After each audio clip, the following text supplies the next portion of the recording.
তো finally March মাসটা শেষ হলো আর এপ্রিলে স্টার্ট হলো আর কি। তো এটা ভিডিওটা ছিল 1 এপ্রিলের আর কি। আর আমি রান্না করছিলাম, আমার মাথা থেকে একদম চলে গেছে যে মানে ব্যাংক যে 1 এপ্রিলে মানে কোনো কাজ হয় না, জাস্ট ওদের মিটিং হয় শেষ হয়ে যায়। তো ব্রেকফাস্ট খেয়ে চলে গেছিলো ব্যাংকে, আর আমাকে বলেও নেই যে আসবে, যে মানে হবে না আর কি। তো আমারও একদম খেয়াল নেই। তো আমি রান্না করতে করতে দেখছি যে বেল মানে বাজছে। তো আমি দরজাটা খুলে দেখি যে ওকে ওকে দেখে আমি সারপ্রাইজ হয়ে গেলাম। ভাবলাম তুমি তো এই টাইমে, তোমাকে তো পাওয়া যায় না, এত বিজি পারসন, তুমি হঠাৎ করে তো বলে আজকে তো যেতে হবে না, আজকে তো ব্যাংকের কোনো কাজ হয় না 1 এপ্রিল। তো এসেই বললো আমাকে চা বানাও। তো ও জানে আমি চা খেতে অনেক ভালো পাই আর কি।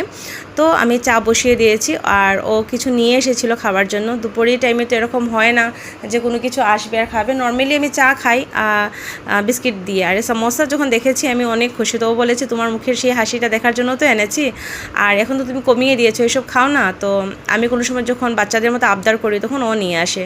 অ্যাকচুয়ালি সমোসা বলো, মিষ্টি বলো, সব কিছু একটা বাহানা। মেইন হলো মানে অল্প সময়টা কাটানো, কেন কি আমাদের লাইফ এত বিজি হয়েছে, একজন একজনের সাথে যে সময়টা কাটাবো, একটু বসে গল্প করব, এটারও মানে কোনো সময় ভাবে মানে টাইমই থাকে না।